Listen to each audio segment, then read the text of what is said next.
welcome to Leaders of Tomorrow 18, our special initiative that celebrates the undying entrepreneurial spirit of micro, small and medium enterprises. On the show today, we bring you some key highlights of our on-ground event in Vizag. And on Bright Sparks tonight, I'm featuring My Dentist, a company attempting to organize a rather fragmented dental care market, and Truly Madly, an app for all those looking for love. So that's what we have in store for you tonight. Let's start off right away.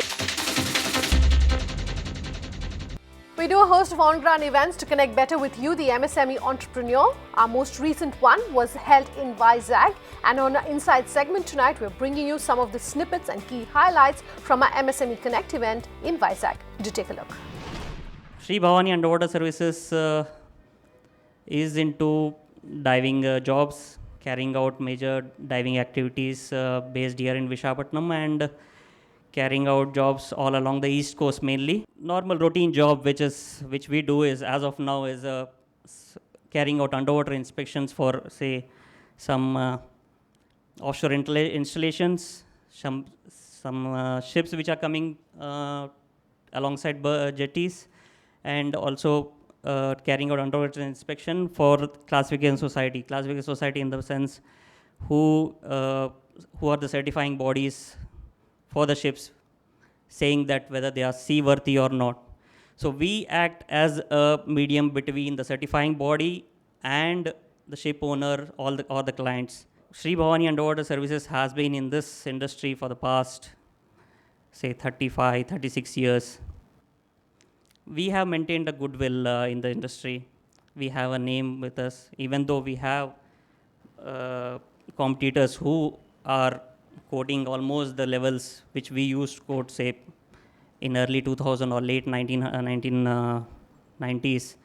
So because of the goodwill and, of course, the certifying bodies which we have been authorized to carry out underwater jobs, so we are trying to maintain the standards and everything and trying to compete with our other competitors. Thank you.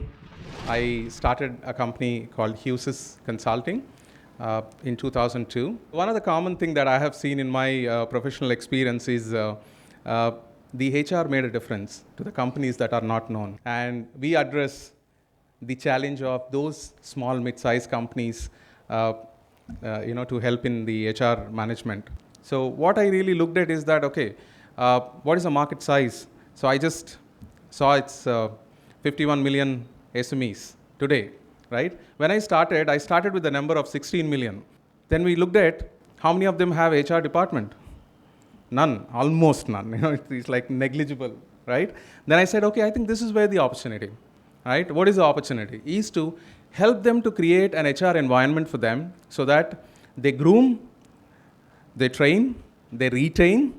Even if they don't retain, they have a fallback mechanism. Even if a small company can't afford to have an HR department. So that's where we evolved a model called HR function management, which is only for SMEs. Over a period of 14 years journey, 2002 to now, we helped about 500 companies. Our first attempt was to make the first cloud-based HR software, with our expertise. So over the next 2-3 years that we will grow to 100 cities in the country, and we will have our franchisee, business coming up there. So finally, what today also, I think the confidence maybe 3-4 years back to now, that we can grow to that level. See, I never talked about 100 cities to cover, but today, I have a strength. The reason being that we have had a first stance of being on NSE, last year, and which has really helped us on a platform called ITP earlier. So we raised little money, to invest into our technology, which has really, in the last 8-9 months, it really took shape. And we are implementing for about 100 companies as of now. And our target is to touch 1 million users by the end of this year. And I hope to make some mark in the people aspect for MSMEs going forward. Thank you very much. We have been maintaining our numero uno position for last 22 years. And I personally feel that what has enabled this for us is the fact that NSE has always questioned the status quo. we have redefined every aspect of securities market, be it the trading technology, the corporate governance mechanism, the investor protection mechanisms, or the ever-evolving product basket. Talking about basket of products, the newest product that we have introduced is the SME Exchange, a platform for SMEs to raise money from the markets. So let's get into details of this. Why an SME Exchange? Well, we've always created markets for future, and we personally believe that the future belongs to the SMEs. This is a journey of SME. You start with the owner's capital, you start with borrowing from family and friends, and when you grow a little bit bigger, the seed funding starts coming in, the bankers start coming in. It's in the growth phase, the next phase is where we are pitching in our NSE Emerge platform. Why should you at all list on a platform? First of all, and the most important fact is that it is going to enable you to efficiently raise capital. Now, if you're raising the money from the equity markets, what you are giving yourself is a debt-free, interest-free, long-term funding for your organization. So obviously, there is an initial cost to it, but what you're doing is you're opening doors for long-term funding for your organization, which is why I call it a very efficient raising of capital. One thing that I think every SME does face is the problem of visibility. They are very well known in the local area of operations, but beyond their area of operations, it becomes a challenge to reach out. But if you're on the NSE platform, the day that you are on NSE platform, you're visible to 250,000 terminals of NSE. Your presence is there in every district of India. We are aware that the MSME is a growth engine of economy, not only for India but in almost all the countries depends upon the MSME sector for his economic growth and generation of employment. And MSME being the highly heterogeneous sector in terms of size of enterprises, number of enterprises, products, level of technology, and the kind and varied requirement of credit. So it throws very big challenge to the banker to finance the MSME. And but at the same time, when it throws challenge to the bankers, definitely it also gives an opportunity. And for the banker, this MSME is a very, very lucrative business proposition. And the bank's approach continues focus on thrust on MSME's financing, but that the risk factor is being taken by, but risk mitigated by that the bank's approach to go for financing under the risk mitigated product at low cost. And for this, the CGT SME, EDFS, asset-backed loan, these are the products where the cost of borrowing is very, very low comparatively to what when we go for balance sheet funding.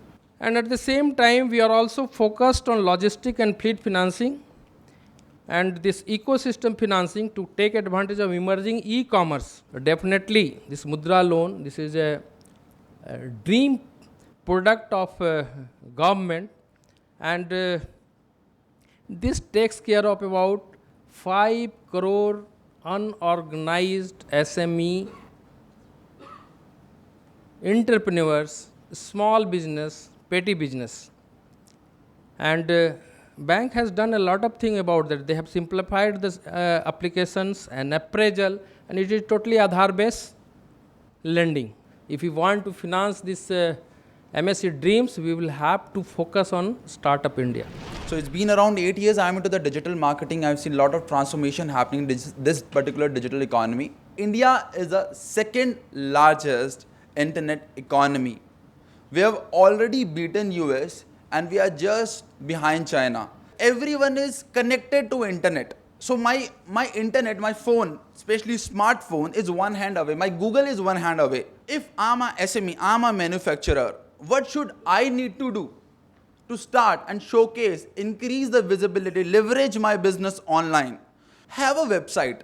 Now, what is the difference between a website and a great website? So there is a website, costs you 5,000. There is another website, there are more than 7,000 users are working for that. That is your Flipkart. Register on popular directories. So if you remember, there's the Tata Yellow Pages. A book was there. Now it converted into yellowpages.co.in. So you have to list your business over there also.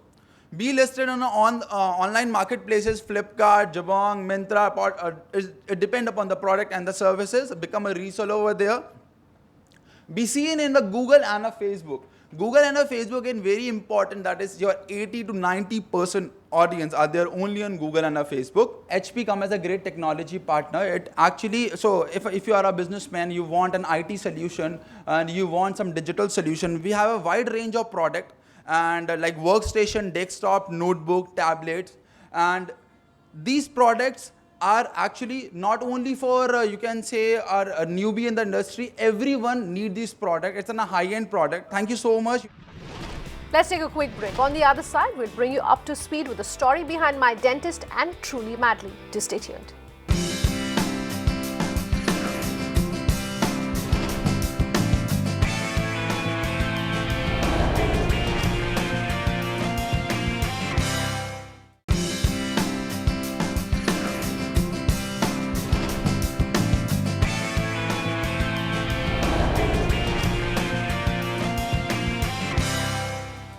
Welcome back. You're with us here on the Leaders of Tomorrow on ET Now. On Bright Sparks tonight, we're featuring My Dentist and Truly Madly. Our first story in Bright Sparks tonight is My Dentist, the startup which addressed the issue of unorganized dental healthcare in India and created over 100 dental clinics within a span of just 5 years from its launch. Paulumi Mukhopadhyay caught up with its founder Vikram Vora, who aims to make My Dentist the coffee day of dental clinics. Take a look. They say the longer you wait for something, the more you appreciate it when you get to it. This seems fine except when you are waiting for your dentist at his chamber. To eliminate this issue of waiting at the health center, Vikram Vora launched a chain of dental treatment centers known as My Dentist, formerly known as Total Dental Care. My Dentist aims to organize the dental healthcare sector in India. The company standardizes the treatment process and provides high-quality dental care to patients at an affordable price.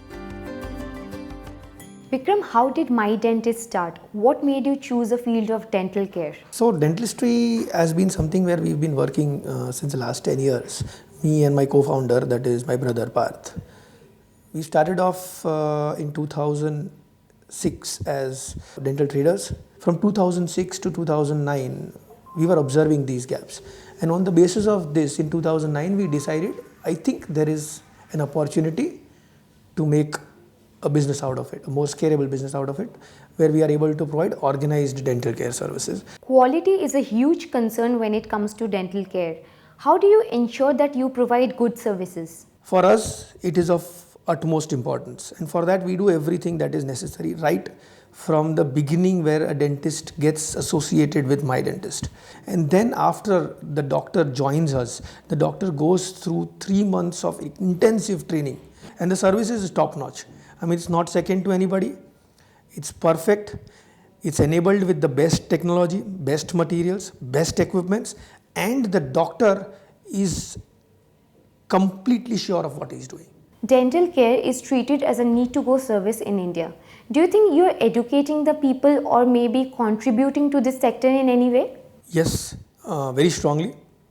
Most importantly, in making dentistry available to people, especially the common man, and 2, increasing the awareness for oral care in the country. For a person to go from a checkup or an oral care visit to a dentist is the consultation fee. If you can do away with the consultation fee, people want to get a checkup done, people want to know if there's anything wrong with their health. And so we decided that we will always have checkups free. We will never charge for a diagnostic checkup. We do a lot of camps, checkup camps at societies, at corporates, at government departments, at police stations, at railway stations, where we provide free checkup and make people aware of their oral care. Disrupting the mom and pop industry in dental care, My Dentist has set up more than 110 self-owned clinics in major metro cities of the country. It procures high-quality products from companies like Noble and 3M to service an average of 30,000 patients in a month.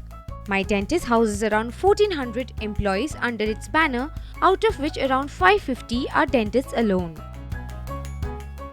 Your company has grown with the help of word of mouth. Do you think pricing and affordability plays a vital role in boosting your idea? I'm not very bullish on pricing. Affordability, yes, right. Pricing, typically people are willing to pay good prices for good services. We provide very good services.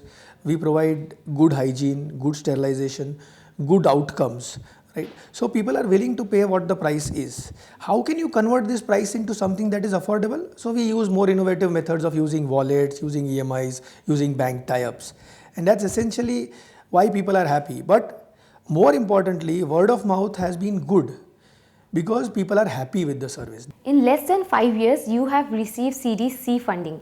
What do you think might have attracted the investors to this company? Investors typically look at three things, right? One, how big is the market, right? The market for dental care services in India is huge, right? We've just seen the tip of the iceberg. Two, is the model scalable? We've been able to demonstrate scalability of the model. We've been able to run 110 clinics. We've been able to grow over the last 5 years from one milestone to another. We've also been able to give performance. Performance in terms of core numbers. So we are not talking eyeballs, we are not talking page hits, we are not talking people talking about a brand or the strength of the brand. We are talking about audited financial statements where there is revenue, where there are people coming, getting treatment done and paying, and it's visible on our revenues. When it comes to your expansion plans, why are you staying out of Tier 2 and Tier 3 cities and focusing only on Tier 1? Primarily because it's easier, it's a low-hanging fruit. But yes, if there is an easy way of growing, every company would actually want to tap that. And Tier 1 cities, because of their high population, high density of population, ease of availability of real estate, ease of logistics, provide us a better platform to grow. So we might start the growth in Tier 1, but Tier 2 will follow soon. In less than 5 years of its inception, My Dentist has been successful in raising over 108 crore rupees through Series C funding. With an agenda to make My Dentist the coffee day of dental healthcare, Vikram Vora is all set to make this company the largest chain of dental treatment care centers in the country. Online dating is still considered taboo in a country like India, but that hasn't stopped Truly Madly from having ambitious plans in India. The app in fact connects users' LinkedIn profiles and photo IDs with their identities to enhance credibility and make online dating both safe and relevant. What sets this app apart from its users, though, is the fact that it gets 45% of its user base from Tier 2 and 3 towns. Punita Verma has a story for us. Conventional matrimonial sites seem to be passé. The millennial generation prefers to date and spend some quality time first. Truly Madly, as the name suggests, is an Indian dating app that is aiming to take the mobile dating phenomenon fueled by the likes of Tinder and repackaging it to fit India's social and cultural nuances. So generally, India is considered a very conservative country where dating is almost a taboo. So how did you incorporate Indian sensibilities while designing the Truly Madly dating app? Yeah, so I think we've got three things which are very Indian in context. So one is the entire verification piece. No other dating app out there does the kind of deep verification that we do. Second is matching you based on a bunch of criteria, not only matching you based on location. I think that is very India specific, but there's specific things that girls in India look at when it comes to matching with guys. And the third is not making it location specific, because girls from smaller towns can then talk to guys in bigger towns. So I think these three things make a big difference. What kind of dating trends have you observed in Tier 2 and Tier 3 cities, and how is your app doing in these semi-urban areas? So it's interesting, 45% of our users are actually from the non-top 10 cities, and the reason is that our early adopters were actually girls from smaller towns who come to bigger towns to either study or to work, right? So their social circle was very limited here. They started using the app, had a great experience, and told their friends back home in their smaller towns that, hey, this is a safe place to meet guys. Well, now that your app has gained substantial credibility in the market and you have a regular user base of 3 million, what are the new features that you're looking at introducing in your app? Yeah, so there are three big things that we're working on. One is called Datelicious, which we've just launched, which is really about showcasing places where people can date for the first time. So restaurants, clubs, nightclubs, etc. The second feature we launched is called Scenes, which is matching people based on events and the kind of events they like. And the third big one really is, which is our first step towards monetization, is called Sparks, which is a freemium model. It's a subscription-based model for people to boost their profile in a way. Started in 2014 with an initial investment of 1 crore by Sachin Bhatia and Rahul Kumar, Truly Madly created a lot of buzz, and within a year, the online dating app raised 35 crores in their first round of funding. The app currently has a registered user base of 3 million. So how have you designed your algorithms to make sure that you only have authentic and single users on Truly Madly dating app? We're very careful about who are the people we let inside Truly Madly. So sign up with Facebook is mandatory. You have to sign up with Facebook. And then on Facebook, we do a couple of checks. First, we make sure that you're not married. And then we make sure that you have a certain number of friends, a certain activity on your Facebook. So to validate the authenticity of your Facebook profile, that lets you in the platform. But once you're in the platform, we have this concept of trust score, which you build over time to get more exposure in the platform. And that trust score has a couple of components. One is that you can connect with your LinkedIn. You can actually verify your phone number. You can upload a photo ID, or you can get endorsed by your friends. I'm pretty sure this comes across as a mystery to a lot of users. Can you please decode it for us? How do you match people on Truly Madly? We take a lot of information from Facebook, and we also take a little bit of information from the users regarding their education and what work do they do, and also regarding their hobbies and interests. And then we have this whole algorithm which runs and kind of takes in all these different dimensions of users and matches them. For girls, we give them around 50 matches per day based on their preferences and what they've entered. And for guys, we give them around 10-15 matches a day, again based on their preferences and what they've entered. And more recently, we have just launched this new feature called TM Scenes. So what that does is we have curated a lot of events close to you, and based on who are the users who are attending that event, we start matching you, because hopefully that will get people sharing similar kind of interest together, and then you can connect over those events. Truly Madly claims to be safe for online dating, particularly to women users, as it verifies and authenticates all user profiles before allowing them to access to matches. The app also created a stir by associating themselves with the controversial stand-up comedy group AIB for their aggressive advertising and marketing campaign. With online dating finally getting some mainstream acceptance, for Truly Madly, love indeed seems to be a serious business. It's a wrap on this edition then of Leaders of Tomorrow. Do remember, we always love hearing from you. You can write to us at leadersoftomorrow@timesgroup.com. You can reach us on social media using the hashtag LOT, or call us on the number on your screens. Thanks so much for watching.